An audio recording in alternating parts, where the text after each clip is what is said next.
Vou representar isso por um U minúsculo. Né? A energia potencial a gente grafa com U maiúsculo, essa densidade de energia vai ser 1. Por definição, a densidade de energia eu defino como a energia eletrostática contida num volume dividido por esse volume agora. Esse V não é mais diferença de potencial, agora é um volume. Então a densidade, a unidade disso aqui vai ser joule por metro cúbico, né? Tá certo? É a energia potencial dividida por um volume onde ela está. E vamos fazer uma aplicação imediata que é o caso do capacitor de placas paralelas. Está aqui a definição dela, né? Energia potencial por unidade de volume, e nós vamos aplicar para o capacitor de placas paralelas. Eu vou fazer separado para vocês acompanharem. Então, é assim. Então, placas paralelas.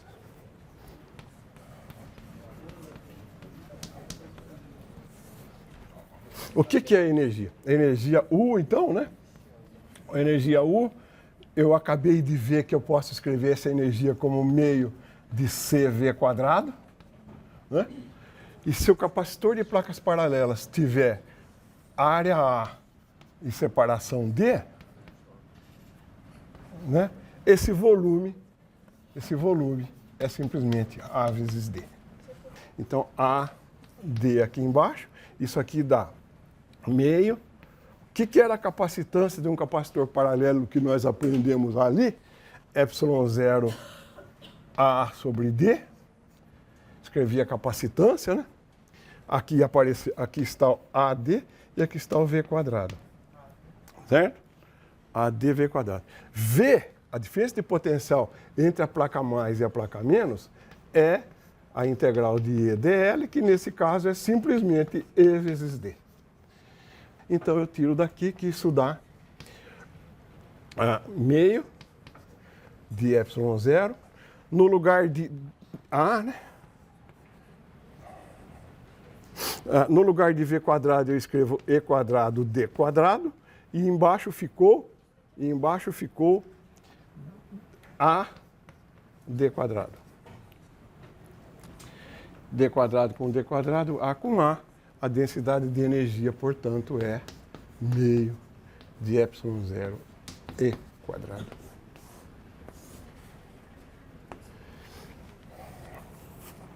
Você vê que enquanto a energia total depende do V, enquanto a energia acumulada depende de um estado, a densidade de energia é uma propriedade do campo elétrico. Então a gente vê agora uma maneira alternativa de expressar a energia de um sistema, não mais como um trabalho para trazer uma carga do infinito ao ponto, mas como uma energia associada diretamente ao campo elétrico. Então, o exercício não está na tela, mas eu acho que é bastante importante fazê-lo para fixar primeiro a ideia de densidade de energia e depois da própria energia potencial. O exercício é o seguinte, ó. Eu tenho uma esfera condutora de raio R carregado com carga aqui. Simplesmente isso. Eu quero saber primeiro qual é a energia U armazenada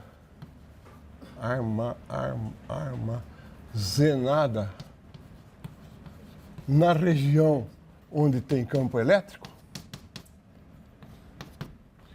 Qual é essa energia armazenada onde tem campo elétrico, ou a energia da esfera em essência?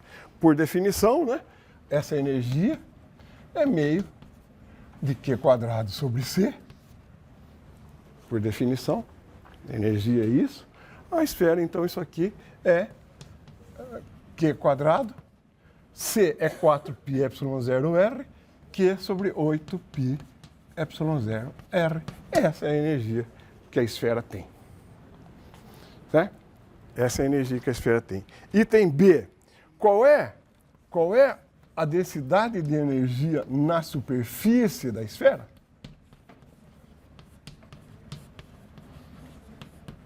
Mera continha, né? A densidade de energia, U, é, como a gente deduziu, meio de ε0 é ao quadrado. Isso aqui vale, então, meio de ε0, o quadrado do campo elétrico na superfície de uma esfera, e que quadrado sobre ε0 R ao quadrado. Item C. Isso é interessante agora. A gente calculou a energia diretamente na esfera. Como que é essa energia por integração? Calcula a energia U por integração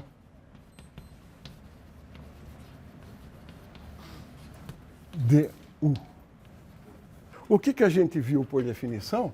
Que du, né, é Uzinho dV.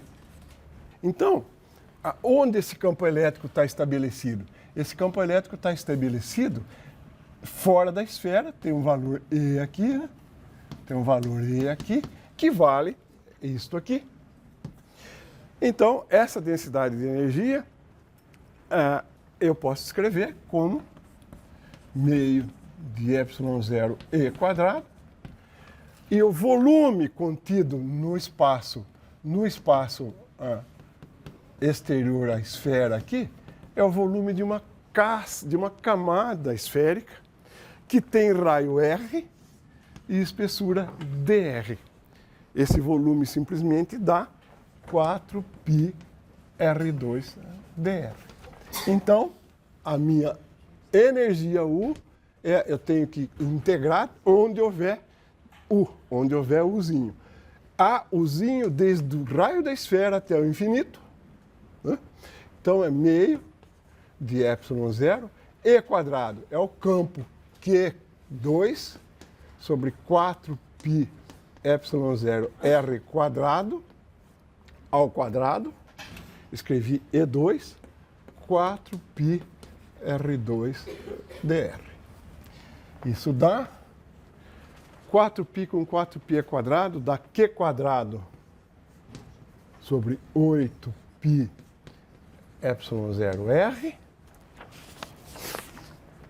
integral de dr sobre R quadrado, desde R até o infinito. Isso dá menos 1 sobre R, aqui mata, aqui troca o sinal. Então isso aqui dá simplesmente Q quadrado sobre 8π ε0 R, que não podia ser diferente do que a gente calculou. E agora uma coisa mais ou menos não intuitiva que eu acrescentei nesse exercício. O item desse seria o seguinte, ó. Qual é o raio R0? Qual é o raio R0 tal que a energia contida dentro de R0 seja metade da energia total? Eu tenho essa situação aqui, né? O R. Eu quero saber qual é o raio R0 aqui. Qual é o raio R0? Né? Qual é o raio R0 tal que a energia contida aqui seja metade da energia contida no espaço inteiro. Então, o que eu tenho que fazer? Eu tenho que fazer a energia, então, a energia integral de R até R0. Eu quero, né? A energia contida entre R e R0. Eu teria que fazer o integrando. Então, isso aqui tem que ser igual a metade da integral de R a infinito. Certo? A energia contida na faixa R0 tem que ser metade da integral contida de R a infinito. Nos integrandos daqui e daqui, aparecem as mesmas quantidades. O que for constante eu isolo aqui, cancelo. Então, a integral que eu tenho que fazer, em essência, é essa aqui, de um lado e de outro. Aqui, menos 1 sobre R. Então, isso aqui dá 1 sobre R menos 1 sobre R0. Né? Igual a metade. Isso em infinito, menos isso em R, menos 1 sobre 2R. Tá? menos 1 sobre 2R. Então, daqui eu jogo R0 para lá, 1 sobre R0 igual 1 sobre R menos 1 sobre 2R é 1 sobre 2R, portanto, R0 é 2R. Olha que coisa não intuitiva. A energia contida nesta faixa aqui, há apenas um raio, uma camada de apenas um raio igual da esfera, contém metade da energia armazenada no infinito. A situação está colocada na lousa. Nós temos um capacitor de placas paralelas com área A, no vácuo, né, separados pela distância D. O campo elétrico lá dentro é, como vimos, aproximadamente uniforme. Agora eu vou fazer duas perguntas. Essa carga atrai, a carga mais atrai a carga menos. Então, se eu quiser separar as placas, eu tenho que fazer um trabalho, eu tenho que aplicar uma força, porque essa força é de atração. Então, qual é o trabalho que eu tenho que aplicar para aumentar em X a separação entre as duas placas? Era D, passa a ser D mais X. Qual o trabalho que eu tenho que fazer para isso? E depois, que força eu apliquei para fazer isso? Aqui tem um resultado também mais ou menos não intuitivo. Então vamos trabalhar nisso.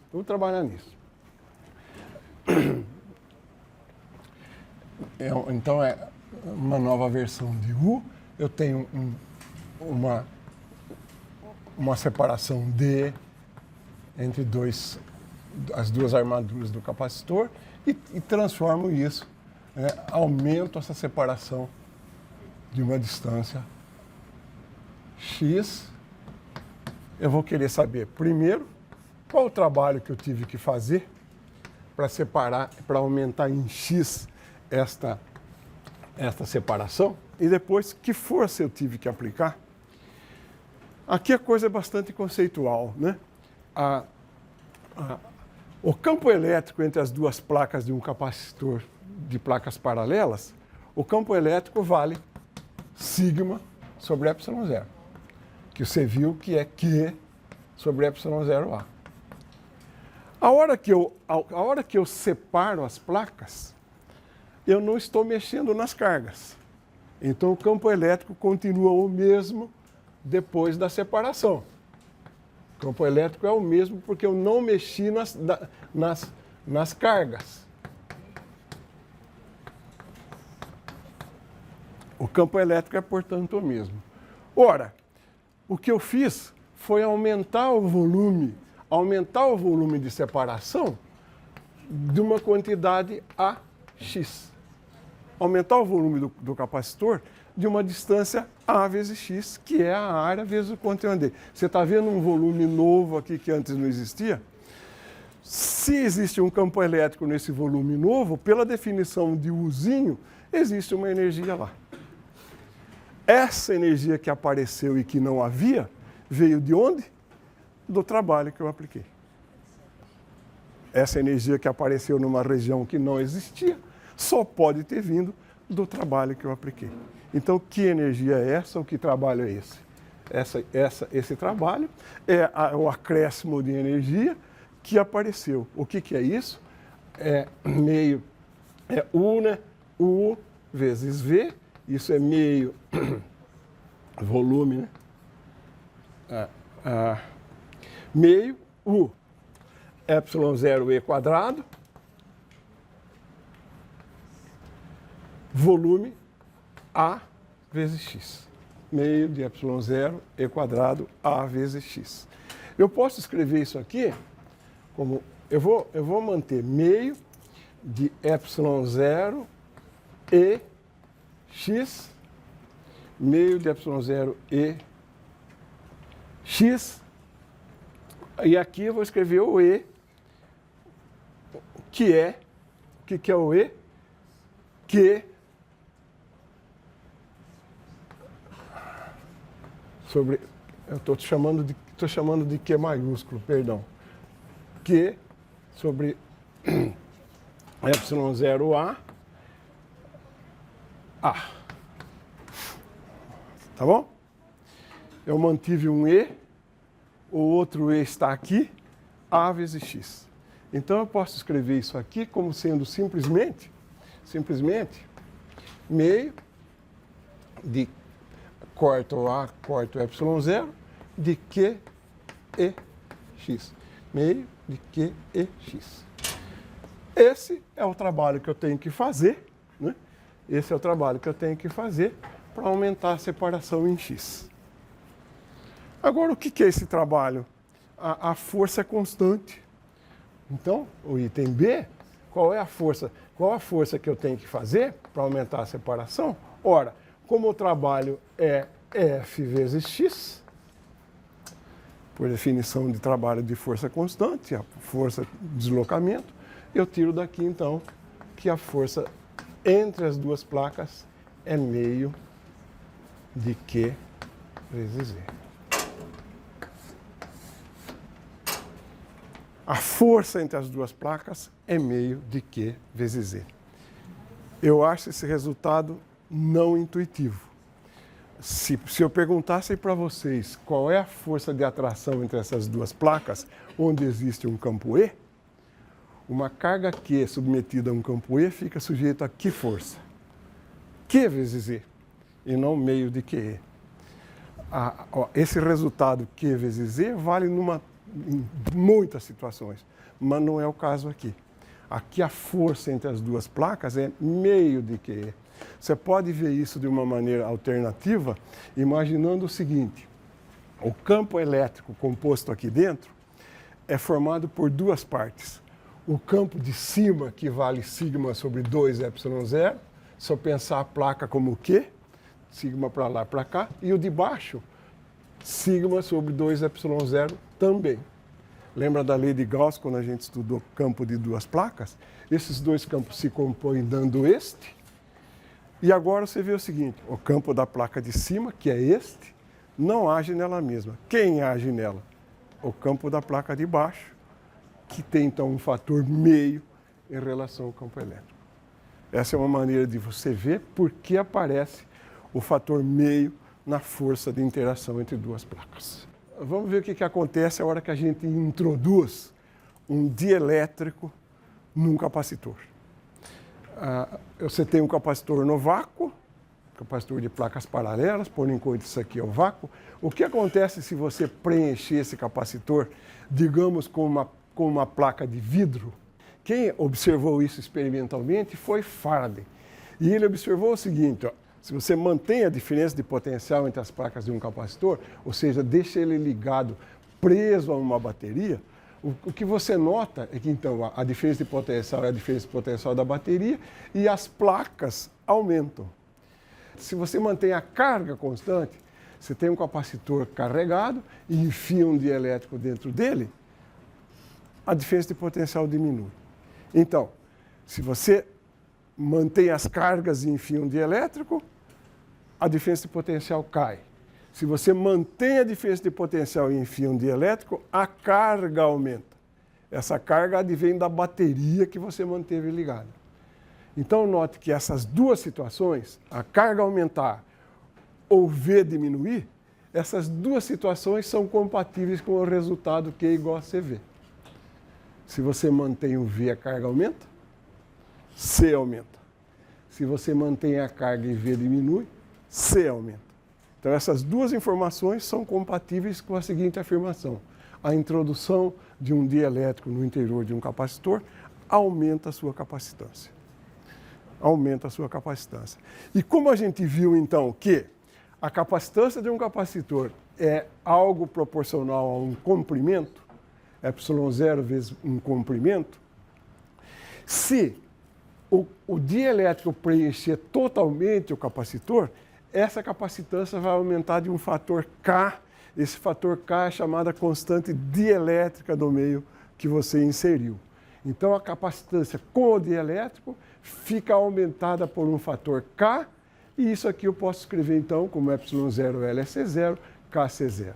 Ou seja, a introdução de um dielétrico num capacitor aumenta de um fator K a sua capacitância, desde que esse dielétrico o preencha totalmente. Então essas são observações experimentais. Vamos tentar entender o que está atrás disso com uma visão atômica do que seja um dielétrico. Tá bom?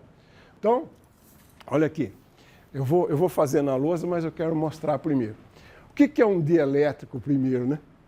Um dielétrico é um não condutor, em essência, né? Então, existem dois tipos de dielétricos, classificados de maneira ampla, os amplos polares e os não polares. O exemplo de um dielétrico polar é a água. Você lembra, né? Numa molécula d'água, o centro de cargas positivas não coincide com o centro de carga negativa. Existe aqui um momento de dipolo permanente P, na presença de um campo elétrico E, um momento de dipolo P, tal como essa molécula d'água orientada assim, tende a se alinhar. No sentido de que para cá ficaria a parte positiva da água, aqui ficaria a parte negativa da água. Um exemplo de dielétrico não polar é uma molécula, né? A hora que se submete essa molécula a um campo elétrico, ela meio que se deforma, né? Aparece carga negativa aqui, deixando atrás de si uma carga positiva. Esse momento de dipolo gerado é um momento de dipolo induzido. Cessada a causa que o induziu, cessa o efeito, a molécula volta a ser redondinha de novo. Então, quer seja polar, quer seja não polar, o que existe, na verdade, é uma separação de cargas ou uma polarização. Vamos ver o que acontece a hora que a gente colocar, então, qualquer dielétrico num capacitor? Que você tem um dielétrico polar, onde os dipolos são orientados ao acaso. Então, aqui você não vê nenhuma atividade elétrica, porque, na média, esses momentos de dipolo se somam e se anulam.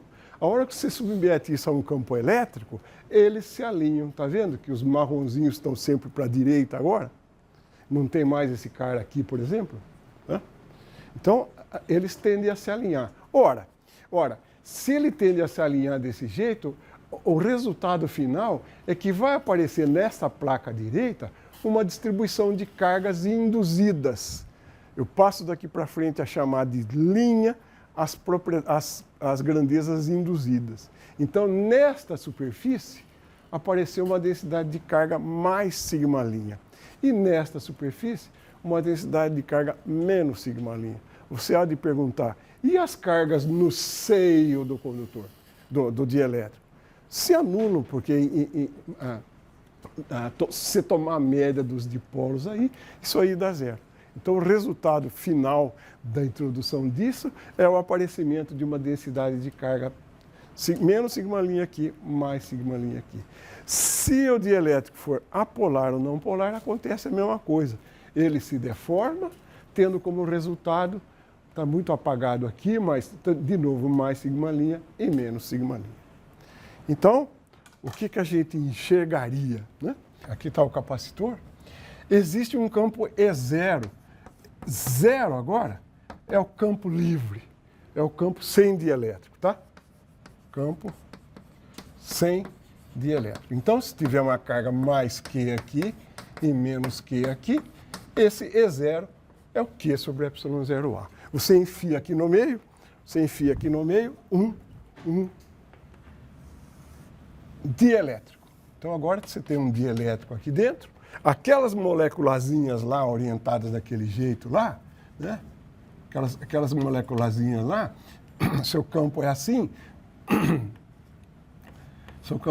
eu vou colocar as próximas à parede aqui. Então, eu fico com menos e mais, aqui eu fico com menos e mais, assim por diante, né? Aqui eu fico com uma carga mais e menos, aqui mais uma só, né? Uma carga mais e menos. O resultado, então, é que nas paredes, aqui na parede do dielétrico, aparece uma densidade mais sigma' e na parede do dielétrico uma densidade menos sigma'. Então, como seria o campo dentro do dielétrico, que eu vou chamar índice D? Como é o campo dentro do dielétrico? Ora, o campo dentro do dielétrico é a soma do campo aplicado, E0, com o campo induzido, que eu vou chamar E'. Essa placa mais e essa placa menos geram um campo oposto. Então, o E0 é um campo assim, né?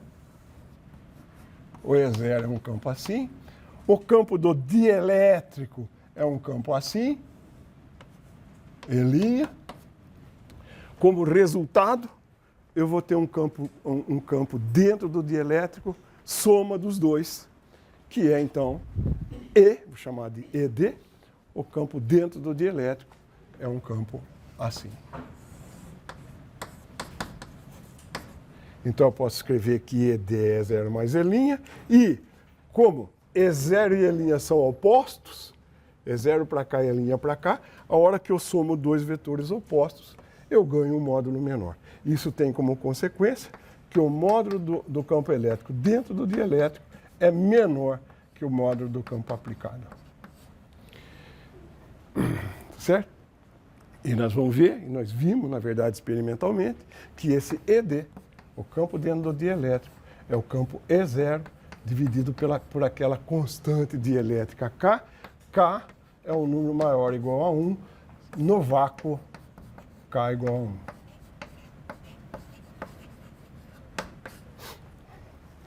Então, a consequência da introdução de um dielétrico num capacitor é fazer seu campo elétrico reduzir. Tá certo? Vamos tentar escrever a lei de Gauss para um sistema assim.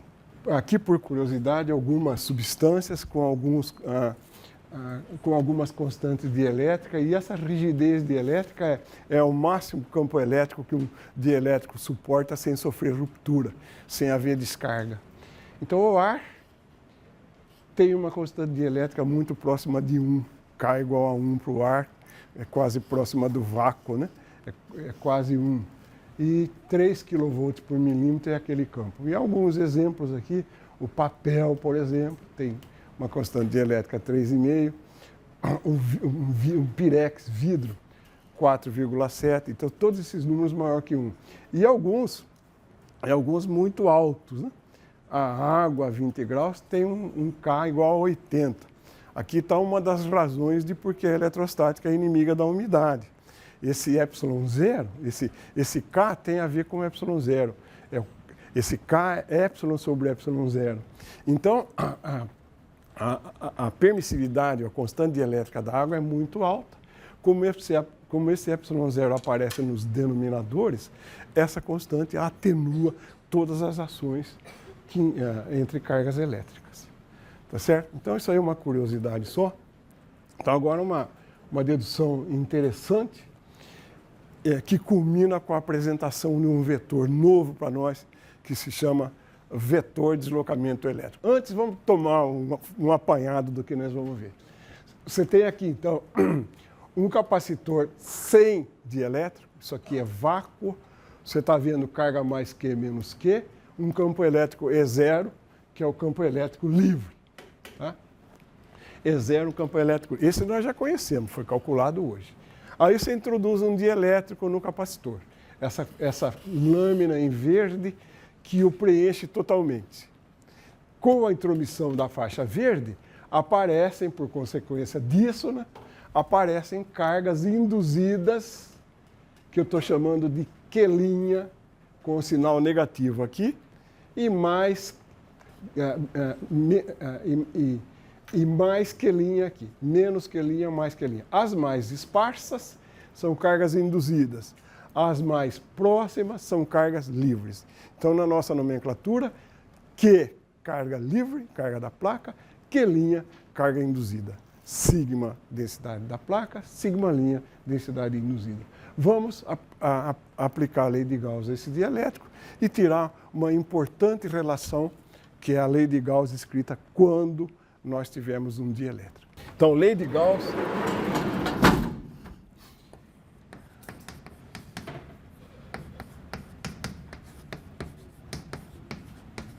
com um dielétrico.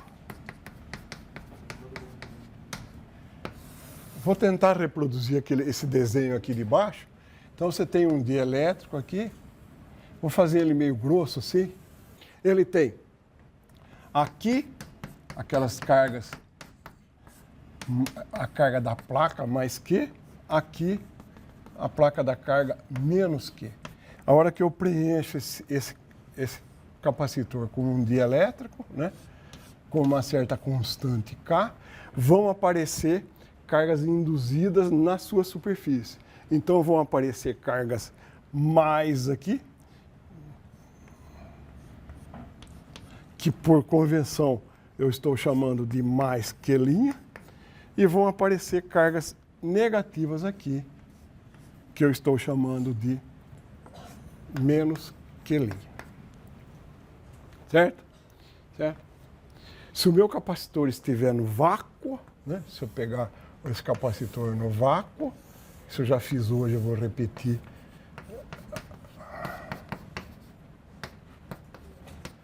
Se eu pegar o capacitor no vácuo, eu tenho que a integral. Eu vou passar uma gaussiana, aqui, ó. Passar essa gaussiana amarela aqui, ó. Né? Então aqui está o campo E0, que é o campo livre. O que eu sei? Essa gaussiana eu chamo de S1. A integral em S1 de E escalar NdA é Q sobre ε0. Portanto, eu tiro daqui que E0, estou chamando de zero o campo no vácuo, E0 é Q sobre ε0A. Esse resultado é conhecido, já deduzido hoje. Agora eu vou pegar aqui e passar uma gaussiana, passar essa gaussiana aqui, ó. Pego essa gaussiana, eu quero saber o campo aqui no meio, né? Aqui está o campo E do dielétrico. Essa gaussiana eu chamo de S2. Então o que eu tiro? Que é a integral em S2 de E do dielétrico escalar em NdA. Qual a carga contida agora dentro da superfície verde?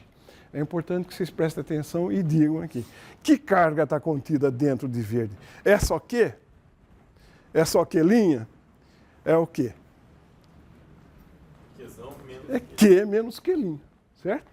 A carga contida dentro da gaussiana verde é por batismo e por notação, Q menos Q' sobre ε0. Então eu tiro daqui e eu tiro daqui, então, que E no dielétrico, eu tiro daqui, né, que o E do dielétrico é Q menos Q' sobre ε0 vezes A. Certo? Agora, eu sei que o campo no dielétrico ficou reduzido de um fator K. Então, o que é o campo do dielétrico? Q menos Q' sobre ε0A, esse é o campo do dielétrico, vale E0, Q sobre ε0A, vezes K.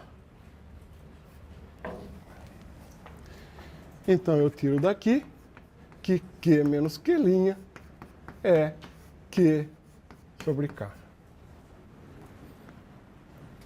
Pego essa expressão e trago aqui. Certo? Então, eu vou chamar eu vou levar isso aqui em 2. Então, em 2, o que eu tiro? Que o campo do dielétrico E é... o que eu tiro? Em 2, que a integral de ED escalar em NdA, o que é Q menos Q' sobre ε0A? É Q sobre K ε0. Q menos Q' sobre ε0A é Q sobre K ε0. Certo? Então, eu tenho essa expressão, posso trabalhar essa expressão, fazer simplesmente uma transposição aí, e eu chego à seguinte conclusão. A integral agora de K ε0 ED escalar em NdA K, ε0 e D, escalar NDA, é o quê? O que é o Q minúsculo mesmo? Carga que está onde?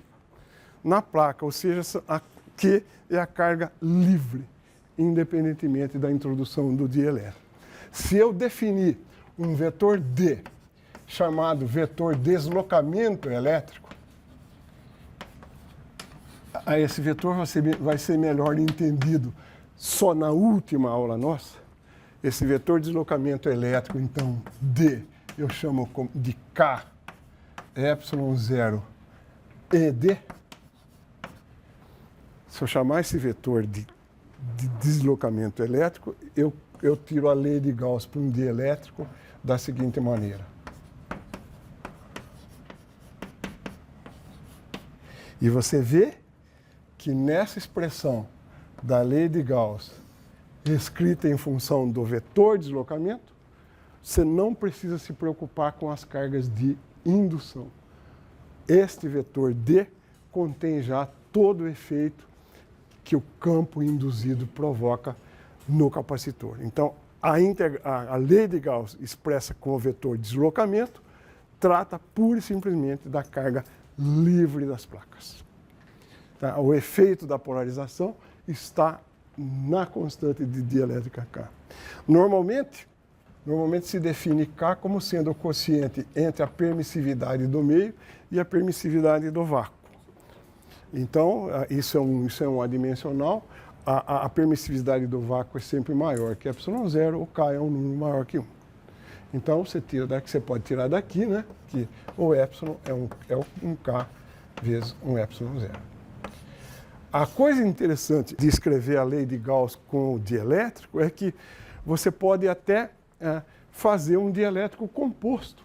Veja bem, imagine que você tem aqui um capacitor, né, de placas paralelas, e você enfia dois dielétricos, então carga mais Q, carga menos Q, e você enfia dois dielétricos aqui dentro. Um de constante K1 e um de constante K2.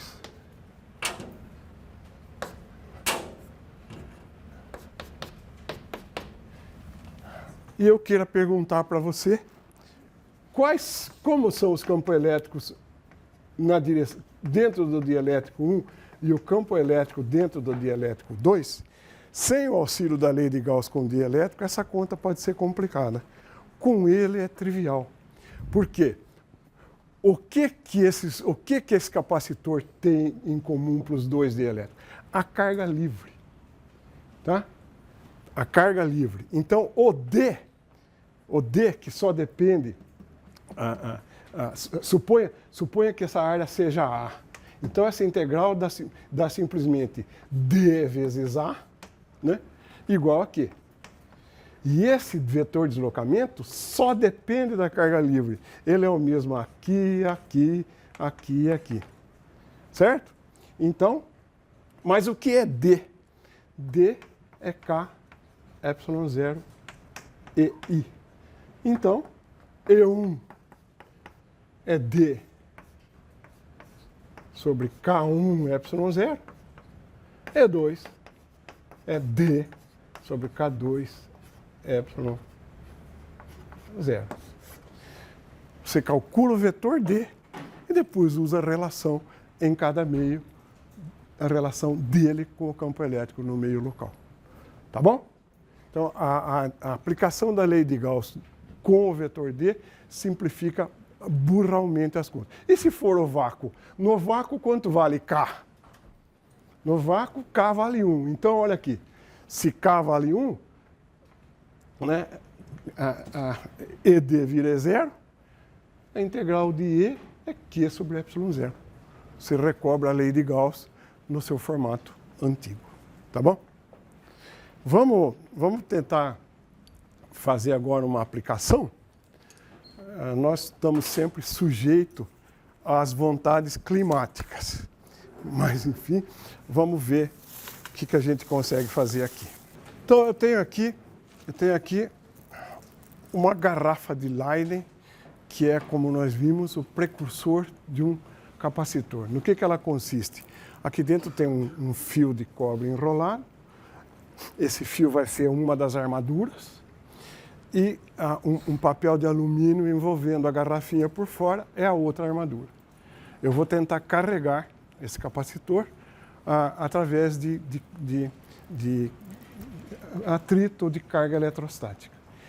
Então, isso aqui é uma coisa que se chama um eletróforo, nada mais é do que uma forma de pizza com um cabo isolante, né? Nós vamos, então, com o eletróforo, tentar carregar a garrafa de Leyden ou o capacitor. Eu estou completamente dependente da situação climática. Eu espero que a gente consiga. Se vocês ficarem bem em silêncio e eu conseguir carregar, vocês podem até ouvir um estalinho. Eu tenho que. Isso aqui vai demorar um certo tempo, precisa paciência mesmo. Não, tranquilo, obrigado. Olha aqui, então, supostamente eu carreguei esse plástico, digamos, com carga positiva. Então agora eu seguro com a mão esquerda uma das placas, toco e toco aqui. Ó. Quando eu toco, o que eu estou fazendo? Isso aqui é legal porque meio que condensa o que a gente aprendeu até agora de campos elétricos. Se esse plástico está carregado com carga positiva, ele induz na parte de cima do prato uma carga positiva e na parte de baixo uma carga negativa.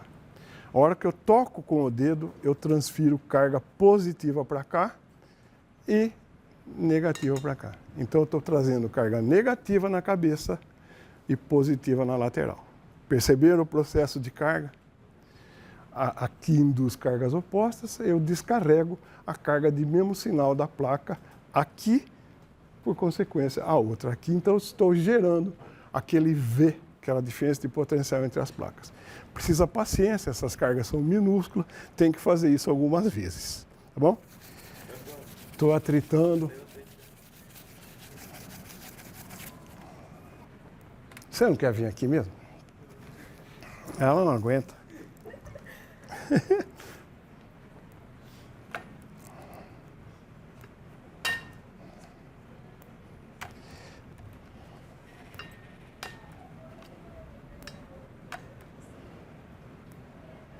Vai.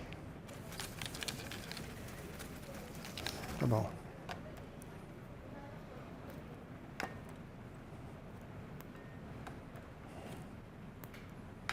Vai.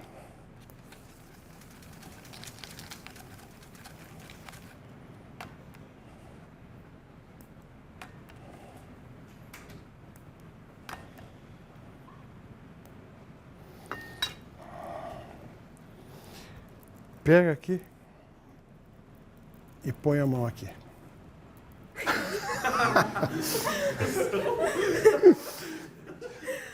Levou um choquinho. Levei.